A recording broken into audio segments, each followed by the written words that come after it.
হঠাৎ আপনাকে এক ডাক্তার রিপোর্ট দিয়ে বলল আপনি মাত্র 30 দিন বাঁচবেন, আপনার ক্যান্সার হয়েছে, এখন আপনার শেষ স্টেজ যাচ্ছে।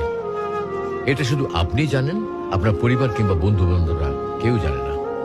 এখন এই রিপোর্ট পাওয়ার পরে আপনি বাসায় গেলেন। প্রতিদিনের মতো আজকেও আপনার বাবা আপনাকে বকাঝকা শুরু করলো, তোকে দিয়ে কিচ্ছু হবে না, সারাদিন কোথায় থাকিস তুই, অকাজের ছেলে, ইত্যাদি ইত্যাদি। এই মধ্যবিত্তের বাবার যেমন হয় আর কি।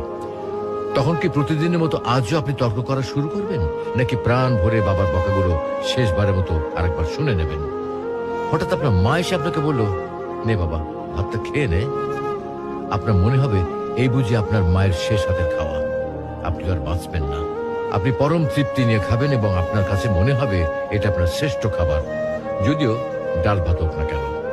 আপনি বের হলেন, পুরনো এক বন্ধুর সাথে দেখা, আপনি যাকে মোটেও সহ্য করতে পারেন না, সব সময় তার সাথে কথা কাটাকাটি হয়, আজকেও সে আপনাকে কিছু কথা শুনিয়েও দিল।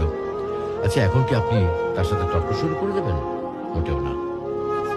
আপনি হয়তো তাকে জড়িয়ে ধরবেন এবং বলবেন, দোস্ত ভালো থাকিস। আচ্ছা জানেন, আমরা এখন মৃত্যুর কথা ভাবতেই চাই না, এ থেকে আমরা পালিয়ে বেড়াতে চাই। কিন্তু যদি আপনি ভাবেন যে আজই আপনার শেষ দিন, তাহলে দেখবেন সবকিছুই আপনার কাছে ভালো লাগছে। তাই ইগো ছেড়ে দিন, ইনশাল্লাহ আপনার মন ভালো হয়ে যাবে।